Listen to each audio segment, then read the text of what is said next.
Vinde, Espírito Santo, enchei os corações dos vossos fiéis e acendei neles o fogo do vosso amor. Enviai o vosso Espírito e tudo será criado e renovareis a face da terra. Oremos.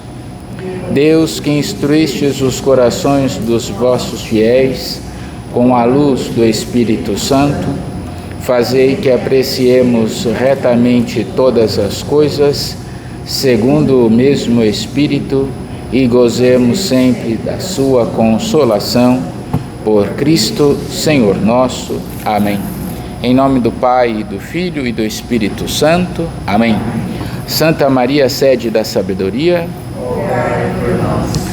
Eu sou o Padre Maurício, da paróquia de São Cristóvão, em Valinhos. Seja bem-vindo. Nós estamos no nosso 28º encontro, nos quais estamos lendo a Sagrada Escritura. Hoje leremos a carta a Tito e também iniciaremos a carta aos Hebreus. Se você gostou, deixa o seu like. Se você não gostou, não deixe nada. Pode deixar o seu dislike e explique nos comentários o porquê. Bem, então passamos a carta de São Paulo a Tito. Depois da carta a Timóteo, que estávamos lendo, nós temos agora a carta a Tito. Capítulo 1.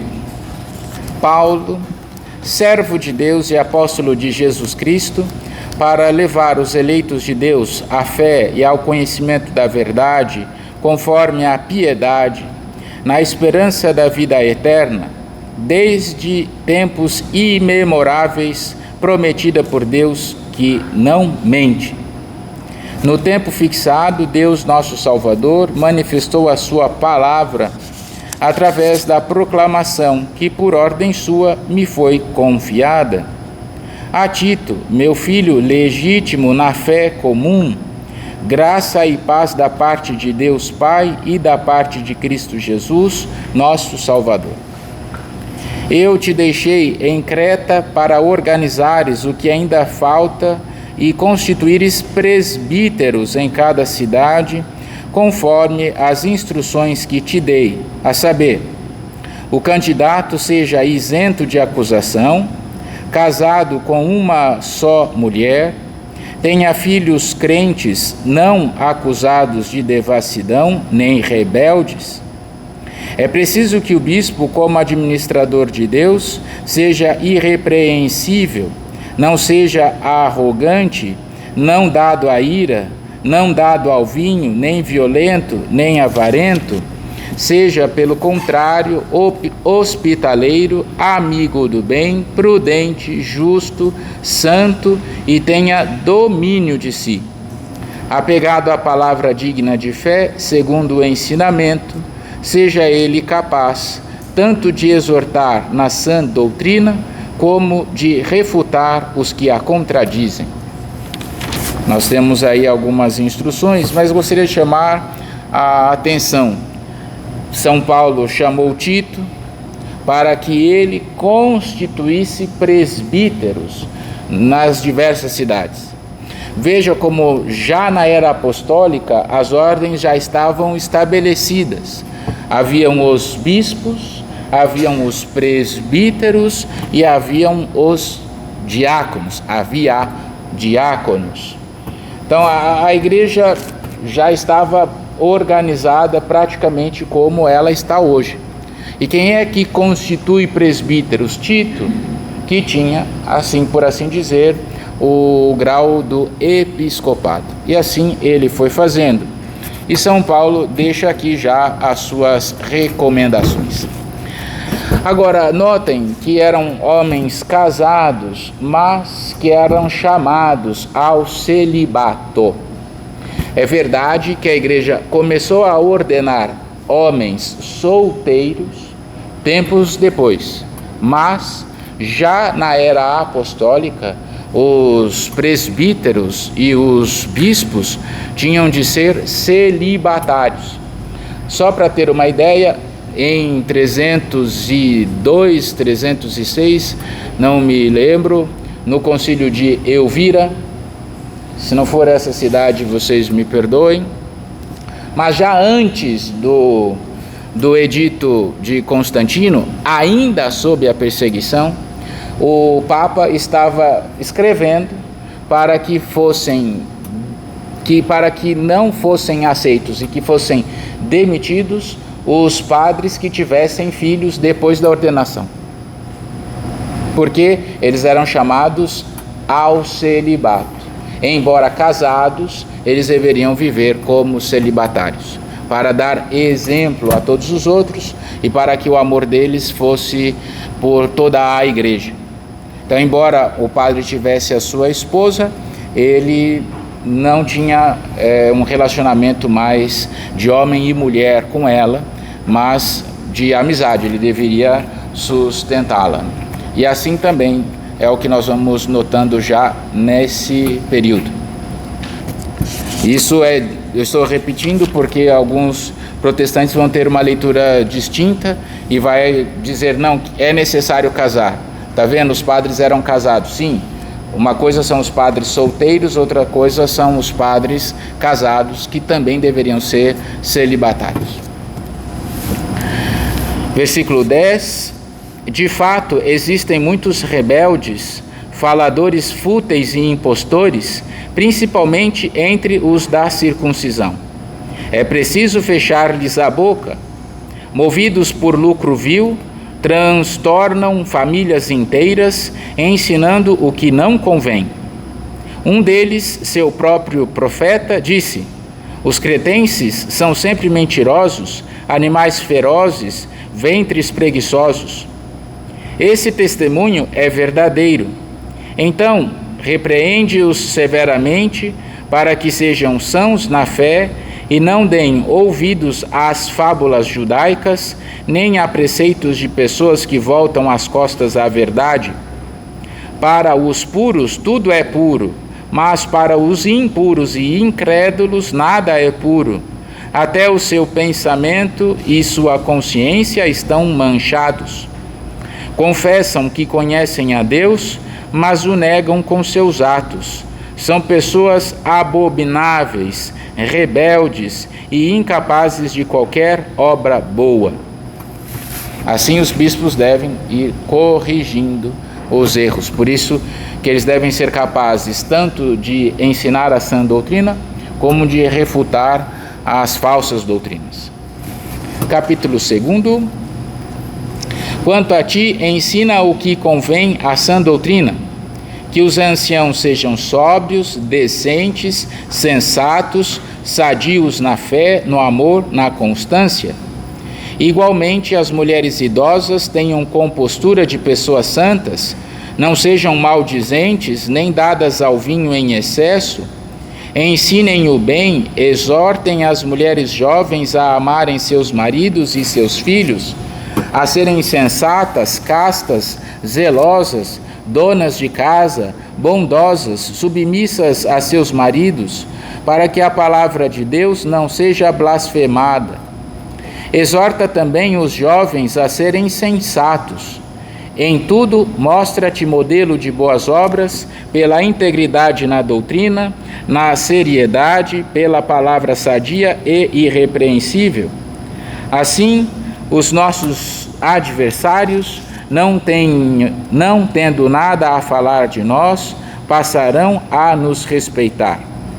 Exorta os escravos a serem submissos a seus senhores em tudo, e se mostrarem agradáveis, não os contradizendo nem os prejudicando, mas pelo contrário, dando provas de uma perfeita fidelidade, para honrarem em tudo a doutrina de Deus, nosso Salvador.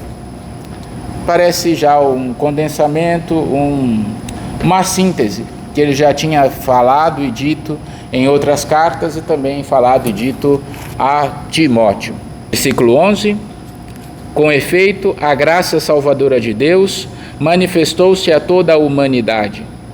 Ela nos ensina a renunciar à impiedade e às paixões mundanas e a viver neste mundo com ponderação, justiça e piedade, aguardando a ditosa esperança e a manifestação da glória do nosso grande Deus e Salvador, Cristo Jesus.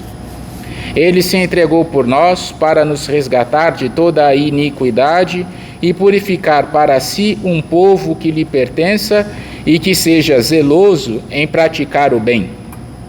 É assim que deves falar, exortar e repreender com toda a autoridade, que ninguém te despreze. Capítulo 3. Lembra a todos que devem sujeitar-se aos magistrados e às autoridades em geral, obedecer-lhes as ordens, ser prontos para toda boa obra, não difamar ninguém, ser pessoas de paz, benevolentes, dando provas de mansidão para com todos. Versículo 3. Nós também, outrora, éramos insensatos, rebeldes, desorientados, servindo a várias paixões e prazeres, vivendo na maldade e na inveja, odiosos e odiando-nos uns aos outros. Mas quando se manifestou a bondade de Deus, nosso Salvador, e o seu amor pela humanidade, Ele nos salvou, não por causa dos atos de justiça que tivéssemos praticado, mas por sua misericórdia, mediante o banho da regeneração e a renovação do Espírito Santo. Este Espírito, Ele o derramou copiosamente sobre nós por Jesus Cristo, nosso Salvador, para que, justificados pela sua graça, nos tornemos, na esperança, herdeiros da vida eterna. Esta palavra é digna de fé e quero que insistas sobre estes pontos, a fim de que os que puseram sua fé em Deus se destaquem nas boas obras. Eis aí o que é bom e útil para as pessoas. Evita, porém, questões tolas, genealogias, contendas, debates em torno da lei, porque são inúteis e vazias. Também, depois de uma primeira e uma segunda advertência, deixa de lado quem provoca divisão. Tal pessoa foi extraviada e está em pecado, condenando-se a si própria. Quando eu te enviar Artemas ou Tíquico, apressa-te a encontrar-me em Nicópolis, pois resolvi passar lá o inverno. Provê diligentemente a viagem de Zenas, o legista, e de Apolo, para que nada lhes falte. Aprendam também os nossos a destacar-se nas boas obras para os casos de necessidade. Assim não serão infrutuosos. Saudações de todos os que estão comigo. Saúda os que nos amam na fé. A graça esteja com todos vós. De novo, as mesmas orientações, como conduzir, como devem ser os bispos, como devem ser os jovens, as moças, orientando a comunidade inteira e retomando o Espírito Santo. O Senhor Jesus é o nosso Senhor, nos enviou o Espírito Santo que nos justifica. Uma carta simples, não é uma carta longa. Agora passemos à carta aos Hebreus. Notem que na liturgia, quando se lê a carta aos Hebreus, não se diz carta de São Paulo aos Hebreus. De modo geral, a leitura diz carta aos Hebreus, porque nós não temos clareza de que essa carta foi escrita por Paulo. Pode ter sido escrita por alguns de seus sucessores, mas nós não podemos tirar dessa carta a sua autoridade de palavra de Deus. Não sabemos quem pessoalmente escreveu, mas é um texto divinamente revelado. É sempre bom fazer essa pergunta. Quem é que escreveu a Sagrada Escritura? Os homens escreveram a Sagrada Escritura, mas quem é o autor da Sagrada Escritura? O Espírito Santo. Portanto, devemos estar no mesmo Espírito para dar a devida interpretação. Devemos estar no mesmo Espírito para ler bem o texto. Então, o autor de toda a Sagrada Escritura é o Espírito Santo. É um texto divinamente revelado, mas não necessariamente escrito por São Paulo apóstolo. A carta aos Hebreus, capítulo 1. Muitas vezes e de muitos modos, Deus falou outrora aos nossos pais pelos profetas. Nestes dias, que são os últimos, falou-nos por meio do Filho, a quem constituiu herdeiro de todas as coisas e pelo qual também criou o universo. Ele é o resplendor da glória do Pai, a expressão do seu ser. Ele sustenta todas as coisas com a sua palavra poderosa. Tendo feito a purificação dos pecados, sentou-se à direita da majestade nas alturas, elevado tão acima dos anjos, quanto o nome que ele herdou supera o deles. Muitas informações, já uma teologia profunda. Muitas vezes e de muitos modos, Deus falou outrora aos nossos pais pelos profetas. Então Deus já falou aos nossos pais. Deus já, de muitos modos, explicitou a sua vontade. Nestes dias, que são os últimos, que são os plenos, falou-nos por meio do Filho, a quem constituiu herdeiro de todas as coisas e pelo qual também criou o universo. O Pai criou o universo por meio do Cristo. Ele é o esplendor da glória do Pai. Ele é Deus, verdadeiramente Deus, expressão de seu ser, da mesma substância que o Pai. Ele sustenta todas as coisas com a sua palavra poderosa. Tendo feito a purificação dos pecados, sentou-se à direita da majestade nas alturas, elevado tão acima dos anjos, quanto o nome que ele herdou supera o dele. E aí nós temos um hino. De fato, a qual dos anjos Deus disse alguma vez: Tu és o meu filho, eu hoje te gerei. Ou ainda, eu serei para ele um pai e ele será para mim um filho. E novamente, ao introduzir o primogênito no mundo, ele diz: todos os anjos de Deus o adorem. E a respeito dos anjos diz ainda: ele faz seus anjos ventos e seus servidores chamas de fogo. A respeito do Filho, porém, ele diz: o teu trono, ó Deus, permanece eternamente, e o cetro da retidão é o cetro do teu reino. Amaste a justiça e odiaste a iniquidade. Por isso, Deus, o teu Deus, te ungiu com o óleo da alegria acima de teus companheiros. E ainda, tu, Senhor, no início colocaste os fundamentos da terra, e os céus são a obra de tuas mãos. Eles perecerão, mas tu permaneces. Envelhecerão todos como uma veste, e como um manto os enrolarás. Como uma veste serão trocados, mas tu permaneces o mesmo, e teus anos jamais terminarão. E a qual dos anjos disse alguma vez: senta-te à minha direita, até que eu ponha teus inimigos como estrado de teus pés? Não são todos eles espíritos servidores enviados a serviço daqueles que deverão herdar a salvação? Este autor sagrado retoma o texto sagrado e vai interpretando o texto sagrado em Cristo Jesus. Esse é o Salmo 2: Tu és o meu filho, eu hoje te gerei.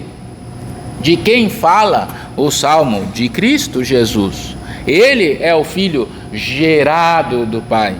E vai pegando todos os trechos dos Salmos de Isaías e vai interpretando conforme Cristo, como que dizendo: em Cristo se entende toda a Sagrada Escritura. Cristo é a chave hermenêutica de compreensão do texto sagrado. É por meio de Cristo que conseguimos ler toda a Bíblia. E de fato é assim. Por isso quisemos começar do Novo Testamento para depois ler o Antigo Testamento. Que assim iluminamos os nossos olhos para conseguir ler aquilo que Deus falou outrora aos nossos pais. Capítulo 2. Por isso devemos dar maior atenção à mensagem que ouvimos, para não nos desviarmos, pois se a palavra transmitida por meio de anjos se mostrou válida, e toda transgressão e desobediência recebeu sua justa paga, como ficaremos nós impunes se desprezarmos tão grande salvação? De fato, esta salvação foi anunciada no início pelo Senhor e depois confirmada no meio de nós por aqueles que a tinham ouvido. Deus confirmou o testemunho deles mediante sinais, prodígios e milagres de todo tipo e mediante dons do Espírito Santo distribuídos conforme a sua vontade. Cristo é a palavra do Pai, é dele que fala toda a Escritura, é dele que fala a Torá, e devemos estar atentos à tradição, àquilo que nós recebemos. Nós não podemos ter ideia a partir de nós, mas nós não recebemos uma mensagem nova, mas devemos estar atentos àquilo que nos foi dito. Se a rebeldia contra os anjos custou a vida, quanto mais a esta palavra de salvação. A tradição é o meio que garante o acesso à verdadeira palavra do Pai. Devemos estar atentos a ouvir o que nos foi dito, aquilo que nos foi dado. Nós não lemos a Sagrada Escritura simplesmente, mas ouvimos dos nossos antepassados. Versículo 5. Não foi a anjos que Deus submeteu o mundo vindouro, do qual estamos falando. Em algum lugar, porém, alguém declarou: quem é o homem, quem é o ser humano, para que dele te lembres? Ou o filho do homem, para que te ocupes com ele? Pouco inferior aos anjos o fizeste, de glória e honra o coroaste, e todas as coisas puseste debaixo de seus pés. Se Deus submeteu a ele todas as coisas, nada deixou que não lhe estivesse submetido? Atualmente, porém, ainda não vemos que tudo lhe esteja submetido. Jesus, a quem Deus tornou pouco inferior aos anjos, nós o vemos coroado de glória e honra por ter sofrido a morte. Assim, pela graça de Deus, ele experimentou a morte em favor de todos. Atenção, hein? Cuidado. Jesus, a quem Deus tornou, fez pouco inferior aos anjos, aquele que está na glória de Deus, aquele que tem a majestade de Deus, aquele pelo qual tudo foi criado, Deus o fez homem, como nós, com uma estatura abaixo dos anjos. Deus assumiu a condição humana. Versículo 10. Deus, por causa de quem e para quem todas as coisas existem, quis conduzir muitos filhos à glória. Por isso, por meio de sofrimentos, levou à perfeição aquele que iniciou a salvação deles, pois tanto o santificador quanto os santificados, todos procedem de um só. Por esta razão, ele não se envergonha de chamá-los irmãos, quando diz: anunciarei o teu nome aos meus irmãos, e no meio da assembleia te louvarei. E ainda, colocarei nele a minha confiança. E ainda, eis-me aqui com os filhos que Deus me deu. Como os filhos têm em comum a carne e o sangue, também Jesus participou da mesma condição, para destruir com a sua morte aquele que tinha o poder da morte, isto é, o diabo. Assim libertou os que por medo da morte estavam a vida toda sujeitos à escravidão. pois afinal ele não veio em auxílio de anjos, mas da descendência de Abraão.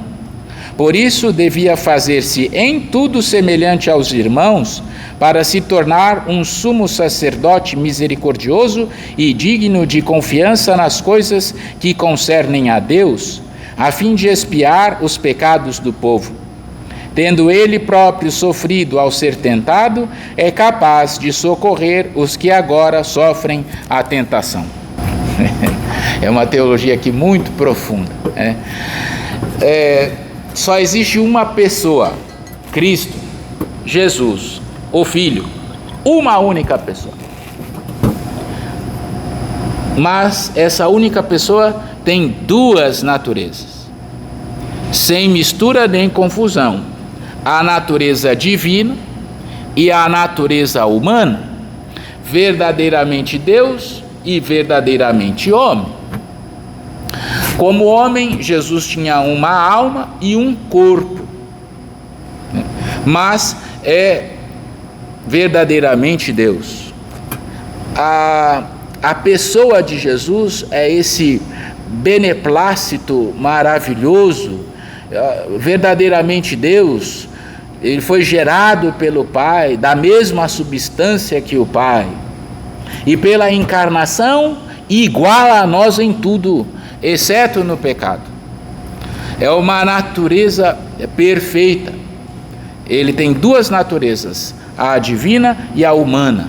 É verdade que a humana é uma natureza plenificada, sem pecado, ordenada e capaz de fazer milagres.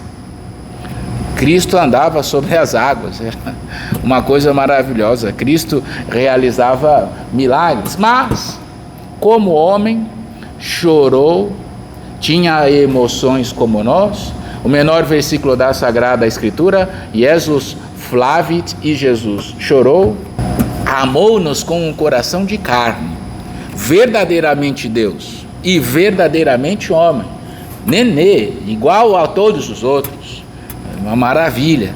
Mas naquele nenê estava a glória de Deus, a ponto de os magos reconhecerem e a ponto de os anjos cantarem glória a Deus. Uma coisa maravilhosa. E ao mesmo tempo, aquela hemorroíça, tocando no manto de Jesus, ela ficou curada. É uma maravilha. Verdadeiramente Deus, mas se submeteu a ser pouco abaixo dos anjos. É uma glória, é o maior milagre, o maior beneplácito divino.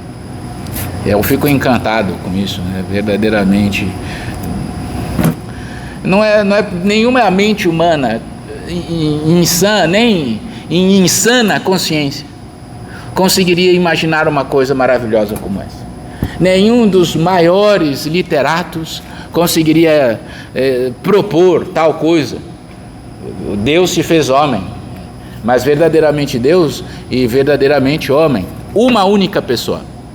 Cuidado, porque alguns vão dizer: não, primeiro nasceu o homem e depois Deus assumiu aquele homem divinamente. Não, em Jesus não há dissonância, ele é íntegro, ele é um todo, não existe separação. Ele é todo homem e todo Deus, e desde a concepção. Assim, a Virgem Maria não é a mãe do homem, ela é a mãe de uma pessoa.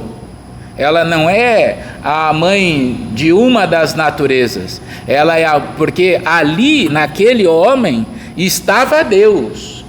Não tem como desassociar. Então, assim sendo, a Virgem Maria não podia ser a mãe do homem.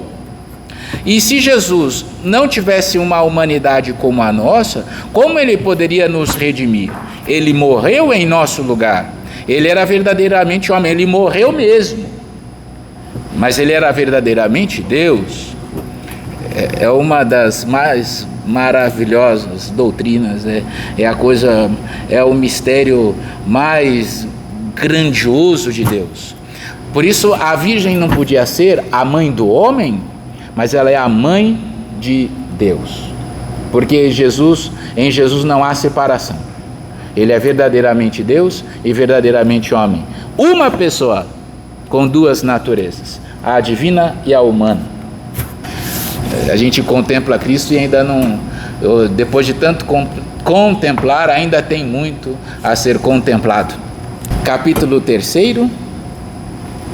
Por isso, irmãos santos, participantes da vocação que vem do céu, fixai bem a mente em Jesus, o apóstolo, o enviado, e o sumo sacerdote da fé que professamos. Ele foi fiel a Deus, que o constituiu, assim como Moisés, em toda a sua casa. Ele merece glória maior do que Moisés, como o construtor da casa merece maior glória do que a casa mesma. Toda casa tem um construtor. Ora, quem constrói tudo é Deus. Moisés foi fiel em toda a sua casa como servidor, para testemunhar as coisas que seriam ditas por Deus. Cristo, porém, foi fiel como o filho posto à frente da sua casa. E sua casa somos nós, desde que conservemos a confiança e a altivez da esperança. Por isso, como diz o Espírito Santo, hoje, se ouvirdes a sua voz, não endureçais os vossos corações, como na rebelião, no dia da tentação no deserto, onde vossos pais me tentaram, pondo-me à prova, e viram as minhas obras durante 40 anos. Por isso, irritei-me com essa geração e afirmei: sempre se transviam no coração e desconhecem os meus caminhos. Assim jurei em minha ira: jamais entrarão no meu repouso. Cuidai, irmãos, que não se ache em algum de vós um coração transviado pela incredulidade que o afaste do Deus vivo. Antes, animai-vos uns aos outros, dia após dia, enquanto ressoar esse hoje, para que nenhum de vós fique endurecido pela sedução do pecado, pois tornamo-nos parceiros de Cristo, contanto que mantenhamos firme até o fim a nossa constância inicial. Isto enquanto se diz: hoje, se ouvirdes a sua voz, não endureçais os vossos corações como na rebelião. É interessante que os gregos tinham duas palavras para determinar o tempo. Existia o Cronos e existia o Kairos. O Cronos é o tempo que se sucede um após o outro, tal como o deus Cronos, que come os seus filhos. O tempo é incontrolável. Recebemos o tempo e logo o perdemos. É um tempo após o outro. Esse é o Cronos. Agora existe o Kairos, o tempo da graça. Quando nós somos consolados por Deus, parece que abre um hiato no tempo e nós ficamos estupefatos e nem percebemos o Cronos passar. É assim a missa. Para alguns a missa é o Cronos, insuportável. Isso não passa nunca. Para outros, contudo, nossa, mas já acabou? Gente, mas já passaram 3 horas. Eu fico impressionado com a missa da vigília de Páscoa. É uma coisa maravilhosa. São 3h30, que são mesmo. E ainda mais o pároco aqui dessa paróquia esquisita, ele lê todas as leituras, canta todos os salmos, faz batismo, canta o Exultet e vai. Mas ao mesmo tempo, quando eu vejo, poxa, passaram 3h30 de missa. Assim também, quando somos tocados por Deus. Então, esse hoje de que fala o Salmo e de que fala o autor da carta aos Hebreus, é esse hoje do Kairos, não o hoje do Cronos. Devemos ficar atentos a essa pequena distinção. Versículo 15. Isto enquanto se diz, vamos retomar o 15. Isto enquanto se diz: hoje, se ouvirdes a sua voz, não endureçais os vossos corações como na rebelião. Ora, quem são os que se rebelaram depois de terem ouvido a sua voz? Não foram todos os que saíram do Egito conduzidos por Moisés?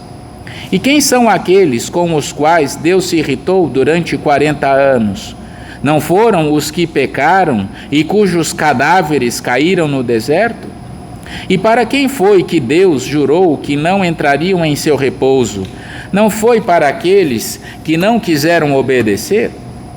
Assim, vemos que eles não puderam entrar por causa da sua incredulidade. Portanto, enquanto ainda está em pé a promessa de entrar no repouso de Deus, devemos recear que alguém de vós pareça ficar para trás. Com efeito, a nós foi anunciada a boa nova exatamente como a eles, mas a eles de nada adiantou a palavra do anúncio. Não se uniram pela fé aos que a ouviram. Nós, porém, que acreditamos, podemos entrar no repouso do qual ele falou. Por isso jurei na minha ira, jamais entrarão no meu repouso, uma vez que as obras estão terminadas desde a criação do mundo. De fato, numa passagem da Escritura, a respeito do sétimo dia, ele disse: e Deus repousou no sétimo dia de todas as suas obras. Também diz no texto aqui referido: jamais entrarão no meu repouso. Daí se confirma que alguns entram nesse repouso, enquanto os primeiros a receberem a boa nova não entraram, por causa da desobediência. Por isso, Deus marca de novo um dia, um hoje, quando fala por meio de Davi, muito tempo depois, no texto que já citamos: hoje, se ouvirdes a sua voz, não endureçais os vossos corações. Se Josué lhes tivesse proporcionado esse repouso, não se falaria mais de outro dia. Portanto, ainda está reservado um repouso sabático para o povo de Deus, pois aquele que entrou no repouso de Deus, repousou de suas obras, como Deus repousou das suas. Esforcemo-nos, portanto, por entrar nesse repouso, para que ninguém repita o exemplo de desobediência acima referido, pois a palavra de Deus é viva, eficaz e mais penetrante que qualquer espada de 2 gumes. Penetra até dividir alma e espírito, articulações e medulas, julga os pensamentos e as intenções do coração. Não há criatura que possa ocultar-se diante dela. Tudo está nu e descoberto aos olhos daquele a quem devemos prestar contas. Esse texto foi o texto de domingo, não é? A palavra de Deus é viva, eficaz, mais cortante do que a espada de 2 gumes. Mas, retomando o texto hoje, me lembrei da antífona do Natal, que é também o Salmo.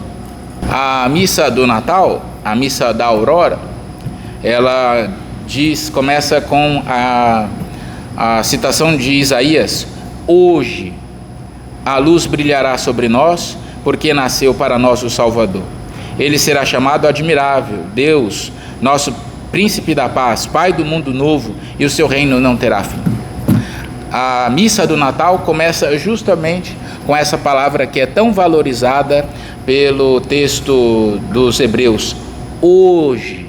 Então, Cristo se fez homem, entrou na nossa condição humana e nós podemos, pela fé, entrar na sua graça, no tempo da sua graça, no Kairos do Cristo.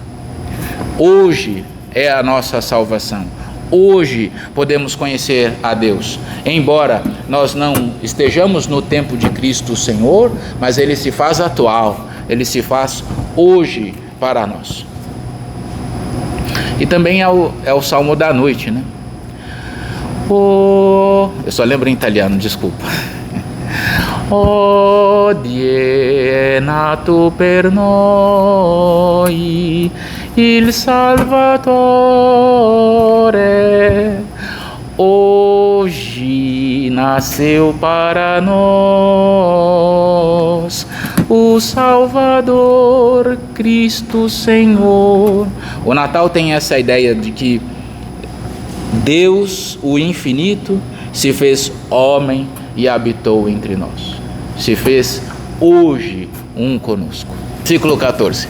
Quanto a nós, temos um sumo sacerdote eminente que atravessou os céus, Jesus, o Filho de Deus. Por isso, mantenhamos firme nossa profissão da fé. De fato, não temos um sumo sacerdote incapaz de se compadecer de nossas fraquezas, pois ele mesmo foi tentado em tudo à nossa semelhança, sem todavia pecar. Aproximemo-nos então com confiança do trono da graça para conseguirmos misericórdia e alcançarmos a graça do auxílio no momento oportuno. Quando Cristo foi tentado, ele foi tentado na sua natureza humana, porque na sua natureza divina ele não poderia ser tentado. Quando Cristo orava, ele orava na sua natureza humana, porque enquanto Deus, ele não precisava orar, ele é propriamente Deus. Quando Jesus vai ser batizado e do céu, abre-se o céu e se escuta uma voz: este é o meu filho amado, no qual eu coloquei toda a minha complacência, e uma pomba vem pousar sobre Jesus. Naquele momento ele recebe o Espírito Santo, mas ele recebe na condição da sua natureza humana, porque na sua natureza divina ele vivia em comunhão com o Espírito Santo e com o Pai. De fato, todo sumo sacerdote é tomado do meio do povo e representa o povo nas suas relações com Deus para oferecer dons e sacrifícios pelos pecados. Ele é capaz de ter compaixão dos que estão na ignorância e no erro, pois ele mesmo está cercado de fraqueza. Por isso, deve oferecer, tanto em favor de si mesmo como do povo, sacrifícios pelos pecados. Ninguém deve atribuir-se esta honra, senão aquele que foi chamado por Deus, como a Arão. Deste modo, também Cristo não se glorificou a si mesmo para ser sumo sacerdote, mas aquele que lhe disse: tu és meu filho, eu hoje te gerei. Como diz em outra passagem: tu és sacerdote para sempre, segundo a ordem de Melquisedeque. Ele, nos dias de sua vida terrena, dirigiu preces e súplicas com forte clamor e lágrimas àquele que tinha poder de salvá-lo da morte, e foi atendido por causa de sua livre submissão. Mesmo sendo filho, aprendeu o que significa a obediência por aquilo que ele sofreu. Quando, porém, levou a termo sua vida, tornou-se causa de salvação eterna para todos os que lhe obedecem. De fato, ele foi por Deus proclamado sumo sacerdote segundo a ordem de Melquisedeque. Vocês se lembram de... Arão foi constituído sacerdote diretamente por Deus e depois os seus filhos continuaram. Mas vocês se lembram de Melquisedeque, aquele rei de Salém, sacerdote, que nós não sabemos a sua origem, nem sabemos qual foi o seu fim, que apareceu a Arão, e a Arão lhe ofereceu tudo o que tinha e mandou preparar tudo para aquele sacerdote. Jesus é dessa ordem, da ordem de Melquisedeque. Tu és sacerdote segundo a ordem de Melquisedeque. Por quê? Porque ele é a autoridade em si. Melquisedeque não se sabe de onde veio, nem para onde foi, mas ele tinha uma autoridade em si mesmo. E quem reconheceu essa autoridade foi aquele que Deus chamou em Ur, na Caldeia. Foi o nosso grandioso patriarca Abraão. Reconheceu naquele homem e lhe entregou 10% de tudo o que tinha.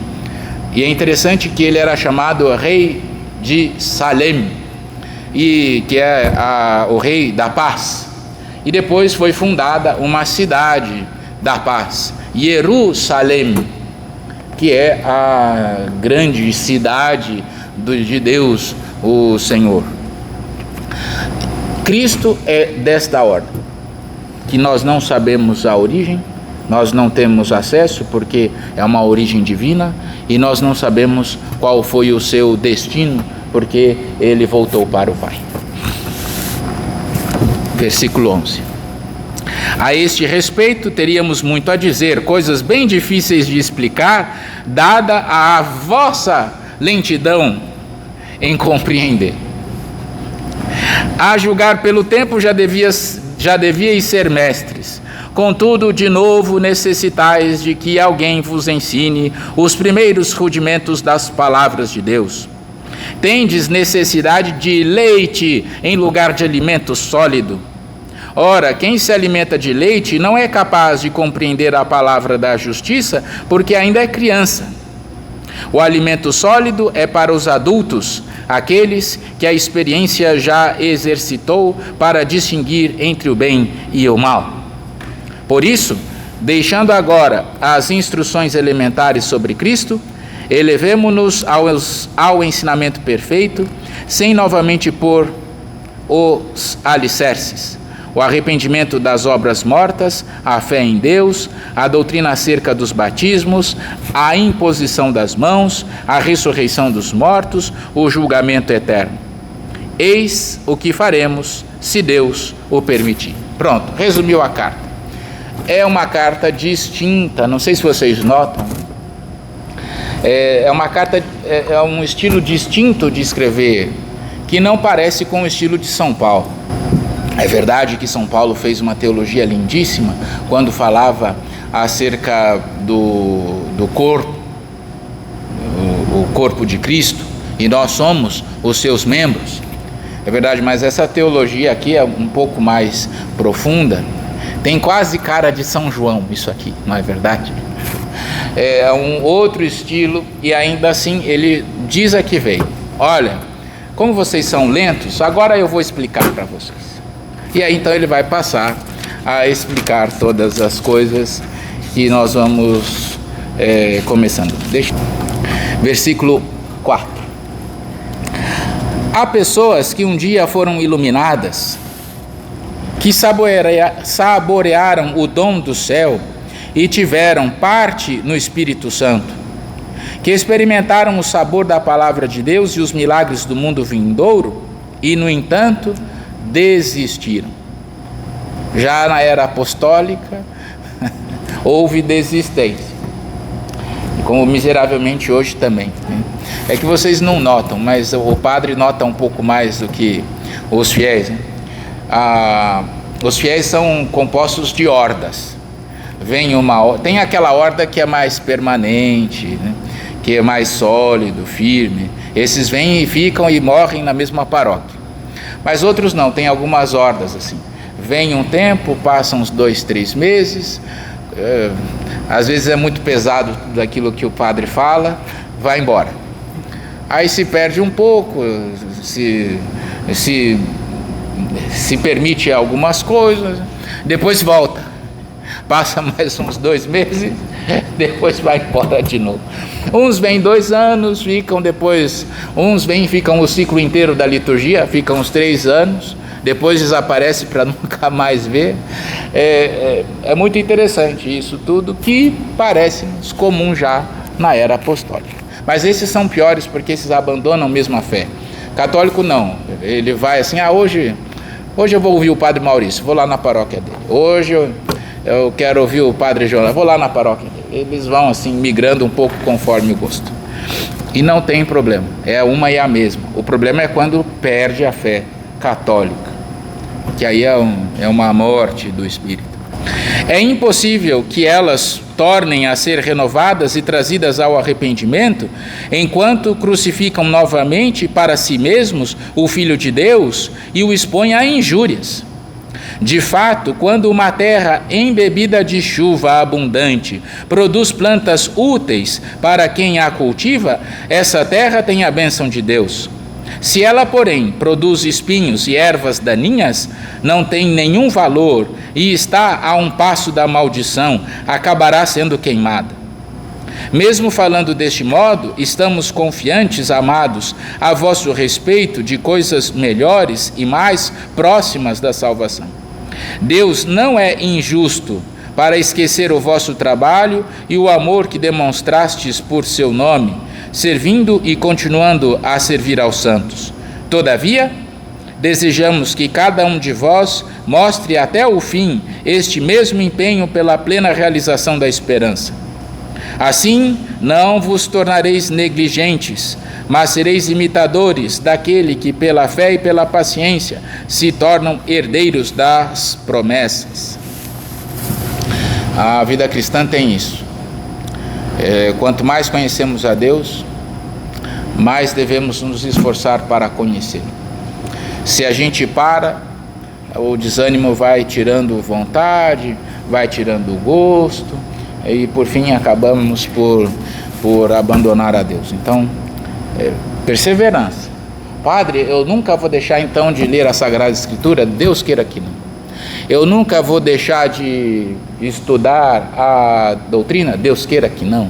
Eu nunca vou... Não, quanto mais profundo, mais devemos nos aprofundar. E quanto mais conhecemos a Deus, mais temos a certeza de que nada sabemos. Perseverança, sem parar, continuar o caminho. Versículo 13. Quando Deus fez a promessa a Abraão, não havendo alguém maior por quem jurar, jurou por si mesmo: eu te acumularei de bênçãos e te multiplicarei em grande número. E assim Abraão, por sua espera paciente, viu a promessa se cumprir. Lembrando que Abraão foi pai na velhice. Os homens juram, de fato, por alguém mais importante, e a garantia dada no juramento põe fim a qualquer contestação. Por isso Deus interveio com o juramento. Ele quis mostrar com maior clareza aos herdeiros da promessa o caráter irrevogável da sua decisão. Por meio de 2 atos irrevogáveis, isentos de mentira da parte de Deus, encontramos profundo reconforto. Nós que, em busca de refúgio, procuramos agarrar a esperança que nos é proposta. A esperança, com efeito, é para nós como uma âncora da alma, segura e firme. Ela penetra para além da cortina do santuário, onde Jesus entrou por nós como precursor, feito sumo sacerdote, eterno, segundo a ordem de Melquisedeque. Deus não precisa ter garantia de nada, Ele mesmo é a garantia. Eu te acumularei de bênçãos e te multiplicarei em grande número. E Abraão fez grandes coisas porque ele viu, confiou em Deus que o chamou. Eu acho que isso basta. É uma carta um pouco mais densa, né? Extremamente profunda. Que Deus nos ajude a caminhar bem até o fim. E me permitam conceder a bênção. O Senhor esteja convosco. Abençoe-vos Deus Todo-Poderoso, Pai e Filho e Espírito Santo. Amém.